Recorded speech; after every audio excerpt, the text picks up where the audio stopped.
Hyponatremia is the most common of all electrolyte disorders, occurring in 15 to 30% of hospitalized patients, and its presence appears to be an independent risk factor for worsened morbidity and mortality. Unfortunately, it's also the most frustrating of all electrolyte disorders, as the list of etiologies is long and its pathophysiology is surprisingly complex and incompletely understood.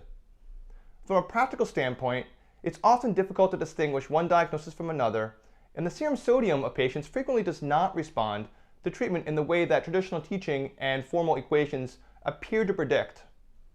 However, I'm going to try to present as complete an understanding of hyponatremia that will be practical on a day-to-day basis on the medical wards. I'll start with hyponatremia's clinical manifestations. Most are neurologic in nature. The relatively minor manifestations include fatigue, headache, nausea, and vomiting. The more severe include confusion, seizures, and coma. The presence and severity of symptoms are related to both the severity of the derangement and the speed at which the derangement develops. For example, the minor manifestations of hyponatremia develop at a sodium level of about 125 to 130 milliequivalents per liter when the problem is acute, that is, occurring over less than 12 to 24 hours.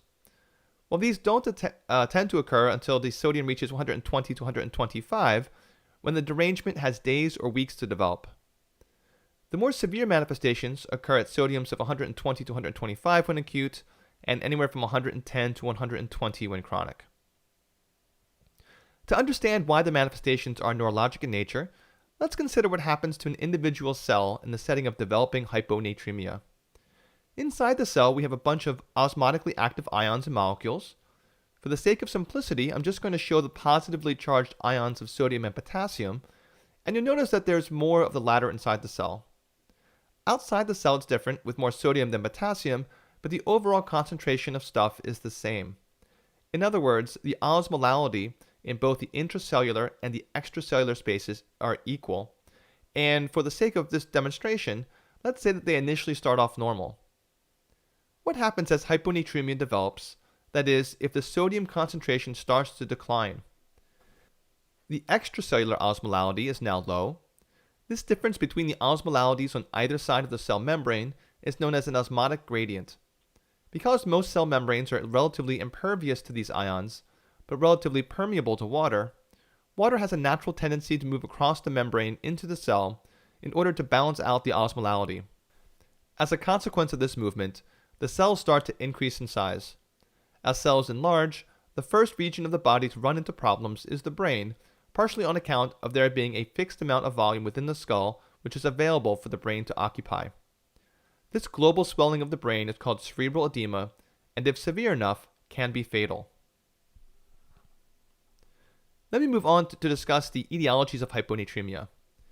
If you watched my video on normal sodium, potassium, and water balance, this diagram will hopefully look familiar. It's an overview of the actions of various hormones on the concentrations in the blood of those ions in water. Blue lines represent positive effects, red lines represent negative ones.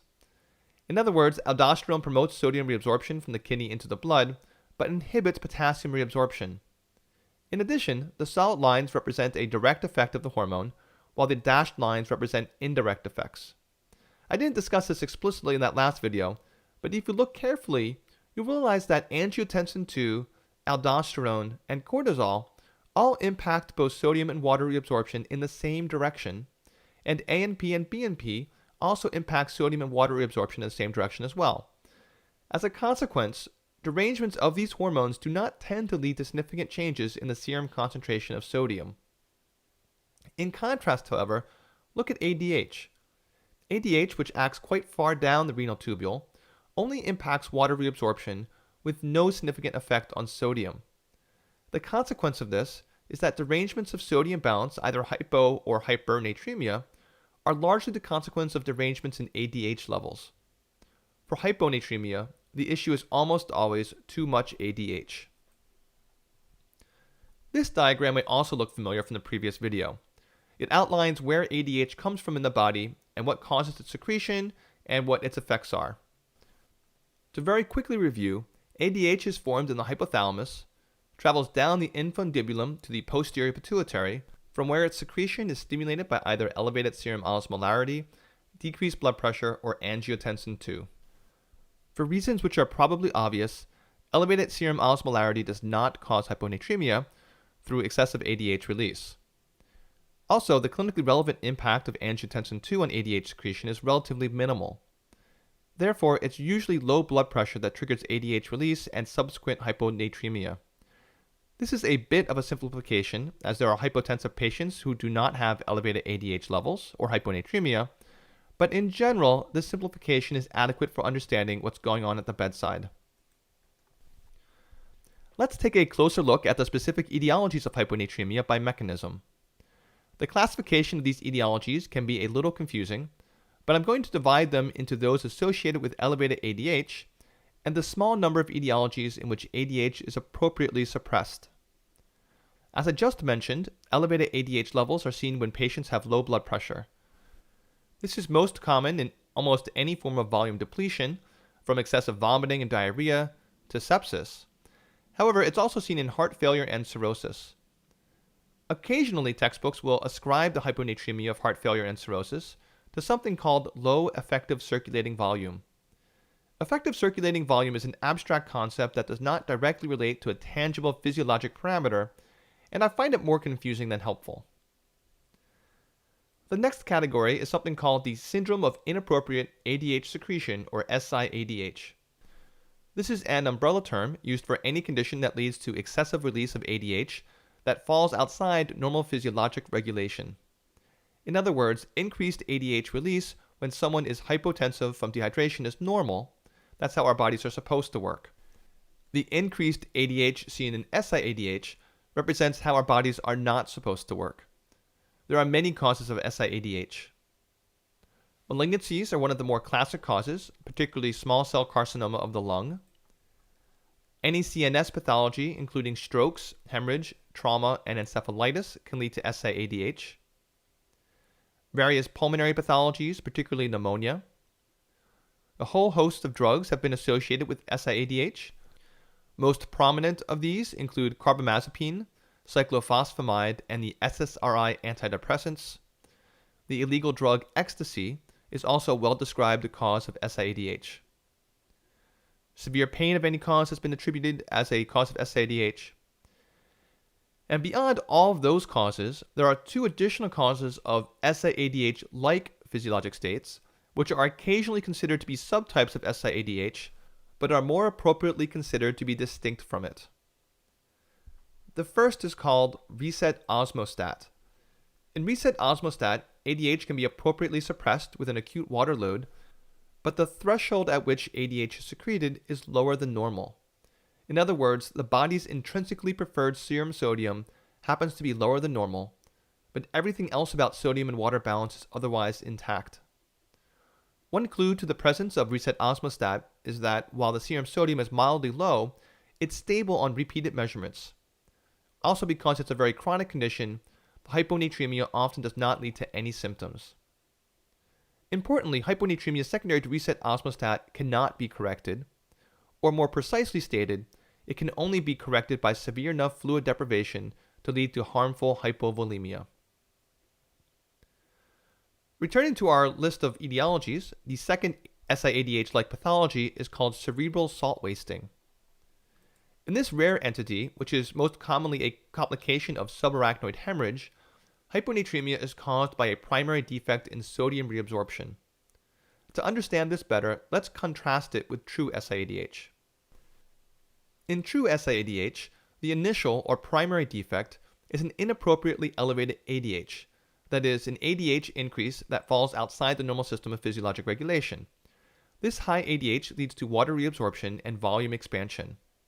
The effect of volume expansion on other hormones is to decrease the activity of the renin-angiotensin-aldosterone axis, which leads to an appropriate inhibition of tubular sodium reabsorption, which helps to blunt the volume expansion slightly and can lead to a high urine sodium level.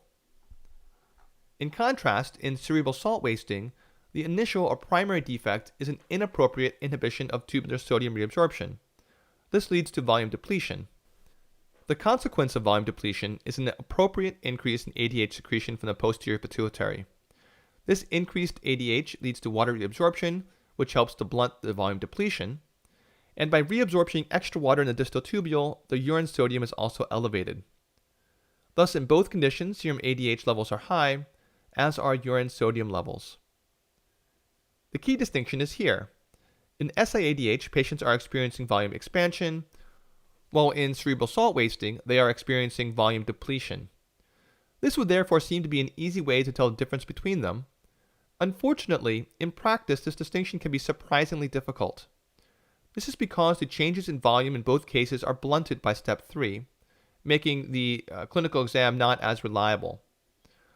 Also, cerebral salt wasting is seen predominantly in patients with intracranial hemorrhage, specifically subarachnoid hemorrhage, which is also a well-described cause of SAADH. In practice, there are two ways to distinguish them if evidence of volume derangements is not overt. The first is SAADH is very common, while cerebral salt wasting is quite rare. Second, the conditions can be distinguished by response to therapy.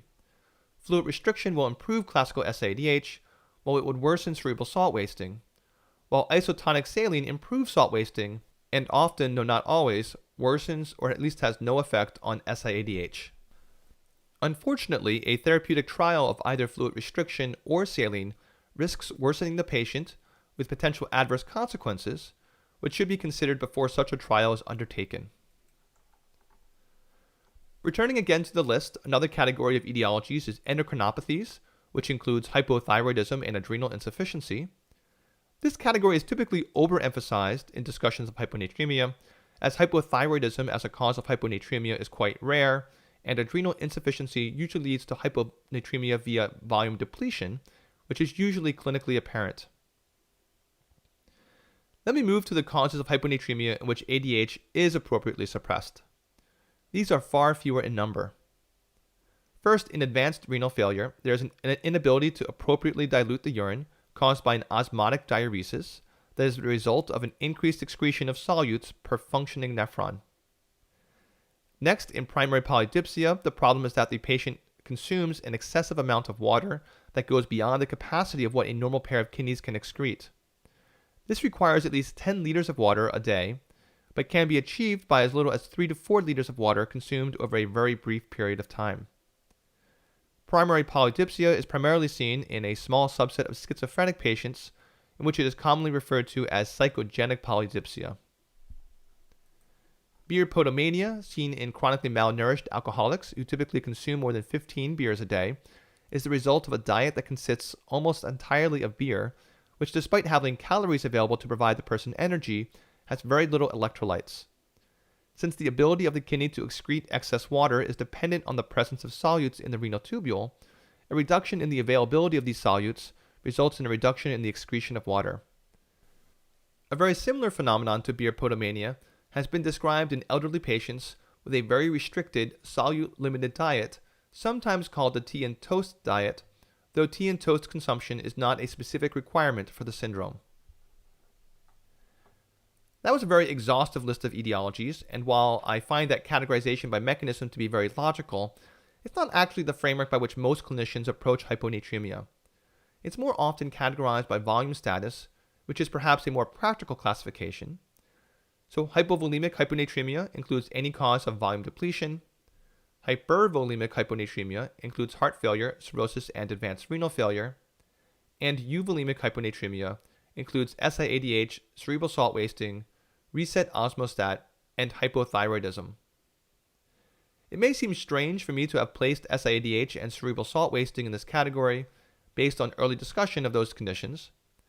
However, also as mentioned earlier, the volume derangements in these two conditions are usually very subtle and not easily appreciated on exam. So in other words, the patients outwardly appear euvolemic, even if their internal physiology is acting otherwise. Finally, for the sake of completeness, I should mention that all etiologies discussed so far are examples of hypotonic hyponatremia. That is, hyponatremia that is associated with decreased blood tonicity or osmolality. There are some etiologies that are associated with either normal or increased osmolality.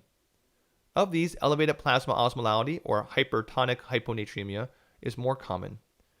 This is a consequence of a transmembrane shift of water discussed in the previous video, and most commonly seen with severe hyperglycemia, but also occurring with treatment with the osmotic diuretic mannitol. Severe elevations of serum lipids or proteins may lead to artifactual decreases in sodium on account of the lipids or proteins occupying a significant portion of plasma volume. In this case, plasma osmolality is typically normal. This is referred to as isotonic hyponatremia or occasionally pseudo-hyponatremia, and it's extremely rare. I'll now move on to the diagnostic evaluation of hyponatremia. The first step is to consider whether plasma osmolality may actually be normal or elevated, as in the diagnosis we just saw in the last chart. This is an unusual circumstance, and it's not necessary or even appropriate to directly measure plasma osmolality as a matter of routine in cases of hyponatremia. However, if it does happen to be normal or low, the rest of the subsequent algorithm is irrelevant. Of the causes of this situation, severe hyperglycemia is the most common by a factor of at least 100. But because hypertonic hyponatremia from hyperglycemia can coexist with hypotonic hyponatremia from another etiology, one can adjust the serum sodium to account for the effect of the transmembrane shift of water. Although in reality the actual effect of hyperglycemia on sodium is probably not linear, as this would suggest, an adjusted serum sodium can be estimated by taking the measured serum sodium in milliequivalents per liter and adding 2.4 for every 100 milligrams per deciliter the glucose is over 100. This provides a rough estimate of what the serum sodium would be expected to be if the glucose could magically be normalized. How might we use this calculation in practice? Suppose a diabetic patient presents to the hospital with vomiting and diarrhea and is found to also be in diabetic ketoacidosis. If his serum sodium is 118 and the serum glucose is 500, does the hyperglycemia completely explain the hyponatremia? Let's use our equation to calculate the adjusted sodium. So we have 118 plus 2.4 times 500 minus 100 over 100. This gives us 118 plus 2.4 times 4, which is about 128. So the hyperglycemia explains part of the drop of the sodium. However, since 128 is still well below the lower limit of normal of 135, there must be another process at work to be contributing to the hyponatremia, for which you should move on to step 2. In this case, most likely volume depletion from GI fluid losses. Now, for most patients, step 1 won't actually be particularly relevant. As long as the glucose is near normal, and the patient is not suspected of recent mannitol administration, severe hyperlipidemia, or hyperproteinemia, we want to move quickly to step 2, by which point we've decided the patient has hypotonic hyponatremia. Once this determination has been made, we check the urine osmolality and/or its specific gravity. For the most part, this step is identifying those patients who are either consuming too much water as the primary problem, as well as those who are not consuming enough salt. If the urine osmolality is less than 100 milliosmoles per kilogram, or the specific gravity is under 1.003, that's suggestive of either primary polydipsia, beer podomania, the so-called tea and toast diet, or in some cases, reset osmostat. If neither of these are true, proceed to step 3. Step 3 is to assess the patient's volume status and to measure urine sodium. In reality, step 2 and 3 would probably be performed simultaneously, but the sequence of steps more represents the order in which the clinician should think about the differential diagnosis. So we divide possible volume status into hypovolemic, euvolemic, and hypervolemic categories, and we divide the urine sodium into those under 25 milliequivalents per liter and those over 40. The possible diagnoses map out reasonably well to one of 6 categories. Dehydration from GI or insensible losses will be hypovolemic and with a low urine sodium.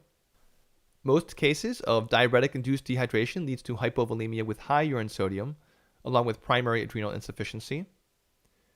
In the euvolemic category, those diagnoses with low urine sodiums include primary polydipsia, beer podomania, and the tea and toast diet, which we probably already identified in step 2.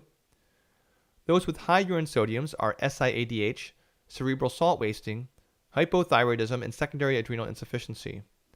Once again, I've put SIADH and salt wasting in parentheses to emphasize that physiologically, these patients are not truly euvolemic, but they are classified here as such because they usually appear grossly euvolemic on routine bedside exam. Hypervolemic etiologies with low urine sodium include CHF and cirrhosis, and that with high urine sodium is advanced kidney failure. You've probably noticed two things about this chart. First, there is a big gap between urine sodiums of less than 25 and those greater than 40. What should one conclude if the urine sodium falls in between 25 and 40?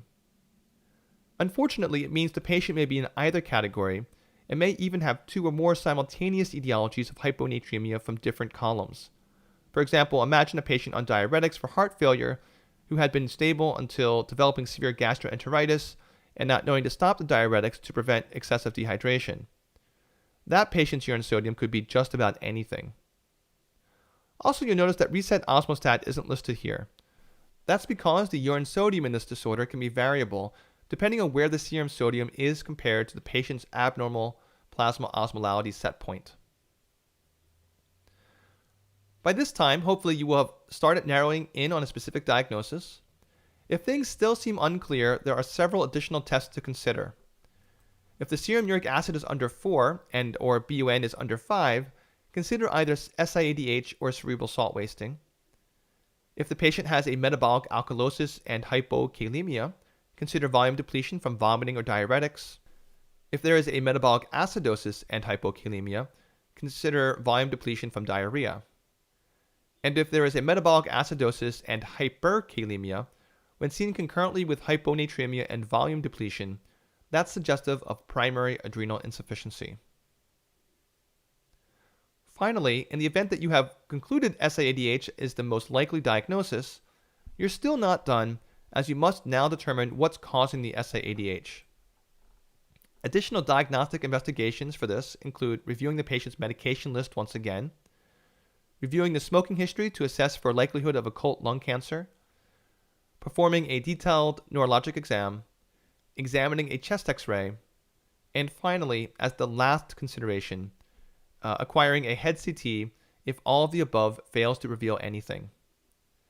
And if all of the above is unrevealing, consider whether the diagnosis of SADH may actually be wrong. So finally, I'll talk about treatment. The single most important aspect of treatment is that excessively rapid correction of hyponatremia can lead to the osmotic demyelination syndrome, which was formerly called central pontine myelinolysis. It occurs about 2 to 6 days after sodium is rapidly increased.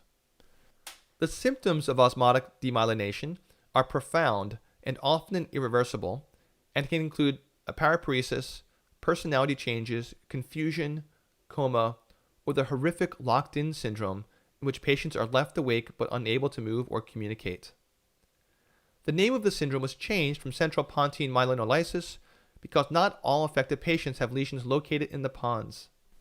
Independent risk factors for osmotic demyelination syndrome include alcoholism, malnutrition, hypokalemia, liver disease, and extreme severity of sodium derangement.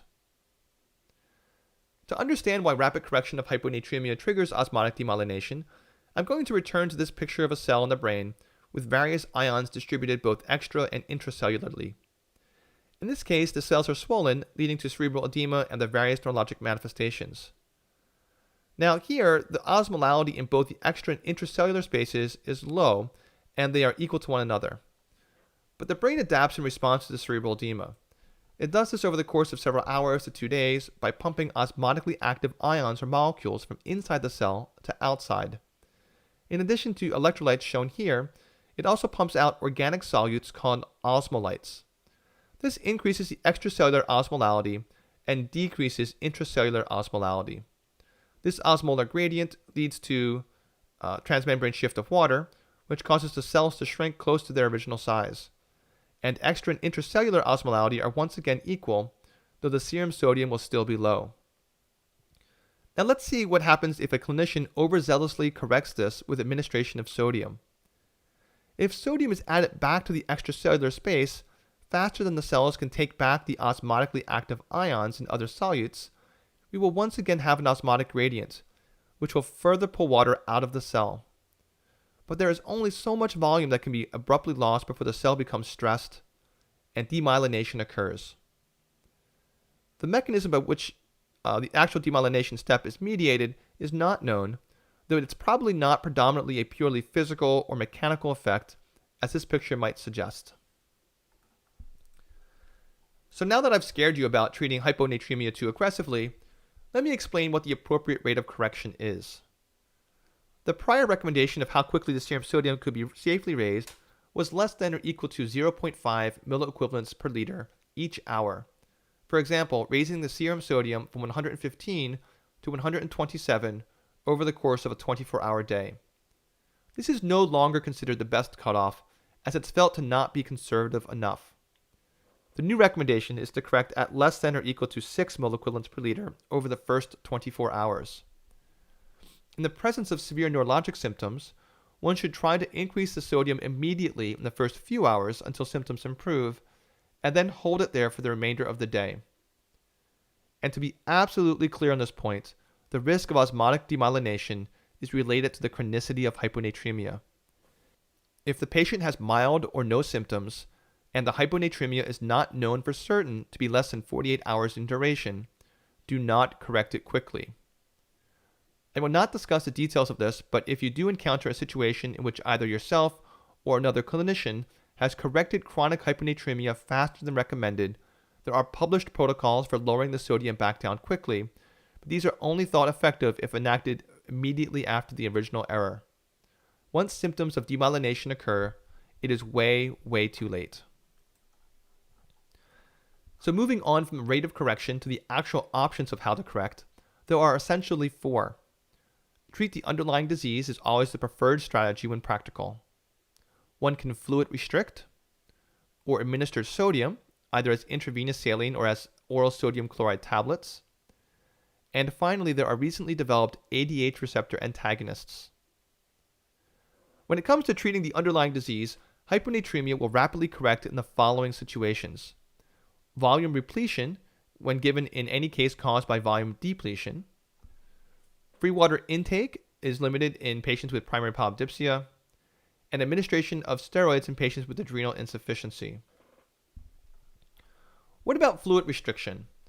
This is the primary therapy for any patient with hypervolemic hyponatremia, including CHF, cirrhosis, and advanced renal failure, as well as for patients with SIADH.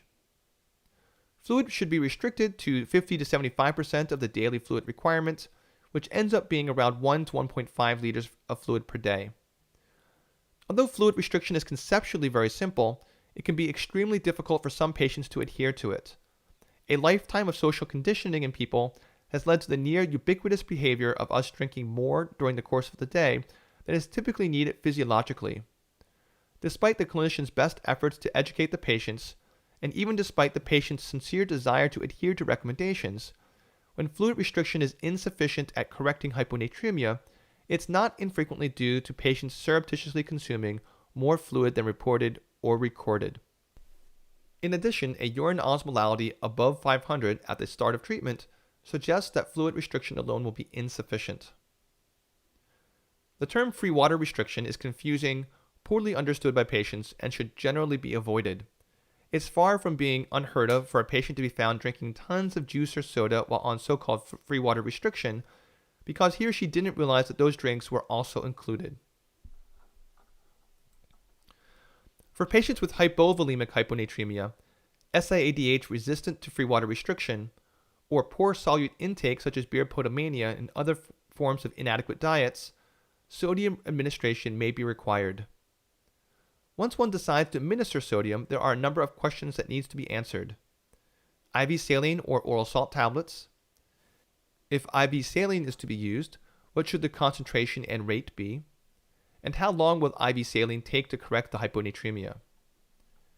Finally, how often should the sodium be rechecked? The first of these is the easiest to answer. Salt tabs are best reserved for patients with SIADH that cannot be easily fixed. What's an example of SIADH that can be easily fixed? SIADH due to medications, pain, or acute pulmonary pathology like pneumonia. Once the underlying cause is addressed, the SIADH in those circumstances corrects relatively quickly, negating the need for long-term salt tabs. This is in contrast to SIADH from neurologic problems or lung cancer, which tends to be much more chronic. For those patients getting IV saline, 3% saline should generally be reserved only as a brief intervention for patients with severe neurologic symptoms. There are lots of different qualitative and semi-qualitative approaches to determining the appropriate initial infusion rate of 3% saline. One such approach, which has the benefit of being rather simple, is the initial infusion rate of 3% saline in milliliters per hour should be approximately equal to the patient's body weight in kilograms times the desired rate of sodium increase in milliequivalents per liter per hour. For example, suppose a 100 kilogram man presents to the ER with confusion and is found to have a sodium of 110. What rate of 3% saline should be infused to increase the sodium to 113 over 6 hours? 100 times 113 minus 110 divided by 6 gives us an initial infusion rate of 50 milliliters per hour. Normal saline, which has a concentration of 0.9%, should be used in patients with volume depletion. The initial infusion rate in milliliters per hour here can be estimated as the patient's lean body weight in kilograms times 1.5, which will lead to an approximate increase in sodium by 6 milliequivalents per liter per day, though one also needs to consider whether or not the process causing hyponatremia is still continuing. Also consider the detrimental effects on persistent hypovolemia. For example, if a patient is in hypovolemic shock or has significant end organ dysfunction from hypovolemia, like renal failure, the benefit of more aggressive volume repletion may outweigh the relatively small risk of causing osmotic demyelination. Exactly how fast, of what concentration of fluid, to give in this circumstance is a complicated question that should be answered only in consultation with someone with significant experience dealing with this issue. Be aware that for IV saline to increase the serum sodium, the total electrolyte concentration of the fluid needs to exceed that of the urine. As a consequence, giving normal saline to a patient with SIADH, whose urine osmolality is usually fixed around 400 to 600 milliosmoles per kilogram, often paradoxically worsens the hyponatremia. This occurs because all of the administered sodium is excreted in the urine, but only part of the administered water is. How long will it take IV saline to correct hyponatremia? This is a very straightforward calculation. The anticipated duration is equal to the anticipated rate of correction times the difference between the goal sodium and the initial sodium. Occasionally during detailed discussions of hyponatremia, you may hear the term sodium deficit. Equations used to calculate the sodium deficit are not usually practical and do not result in more accurate estimates of infusion rates or duration of therapy as compared to the semi-quantitative estimates I just mentioned. None of the equations to predict the rise of sodium, including the ones just mentioned, are particularly accurate, and reliance on these estimates is not a substitute for frequent lab checks, which should be done every 2 to 8 hours during administration.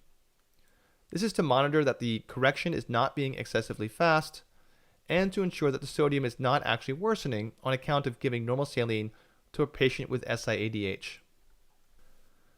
Moving away from saline and onto the ADH receptor antagonists, these medications block the action of ADH, which leads to a pure water diuresis, sometimes referred to as an aquaresis, with no direct effect on sodium or potassium excretion. This class of medications includes tolvaptan, which is an oral medication, and conivaptan, which is intravenous. There are a number of major limitations to these drugs. First, they can easily result in overly rapid correction. They have limited duration of use as recommended by the FDA in the United States. They are extremely expensive, and tolvaptan in particular has been associated with liver failure. In general, I have found these meds to be very rarely used in the US, though I believe there is greater experience with their use in other parts of the world, particularly Europe. So let me end this rather full video with a summary of a treatment approach to hyponatremia. First, ask if there are severe neurosymptoms. If yes, the patient should get 3% saline until symptoms are improved. If no, then ask what's the diagnosis. If it's CHF or cirrhosis, the patient should be fluid restricted, as he or she should be with SIADH. Reset osmostat should not be treated, as it's usually a benign, asymptomatic problem, and because attempts at treatment are not effective. Any form of volume depletion should be treated with normal saline, with the caveat that patients with end organ dysfunction secondary to hypovolemia may benefit from more rapid infusion of fluids that differs from normal saline.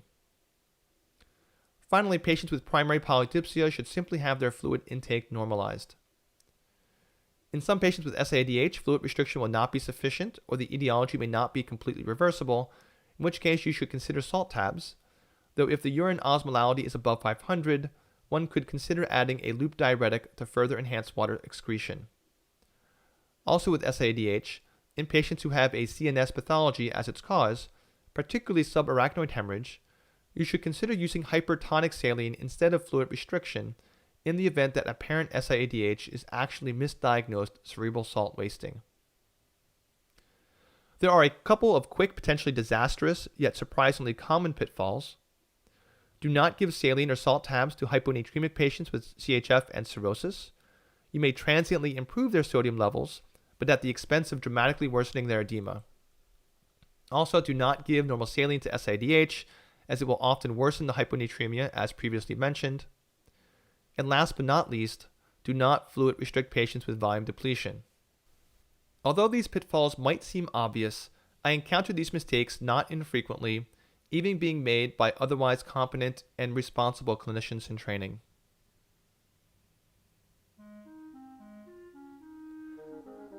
So that was a thorough discussion of hyponatremia. My intention was to include just about everything one could need to know in order to take care of hyponatremic patients on the wards. The next video in this series will cover hypernatremia, which is a significantly simpler problem.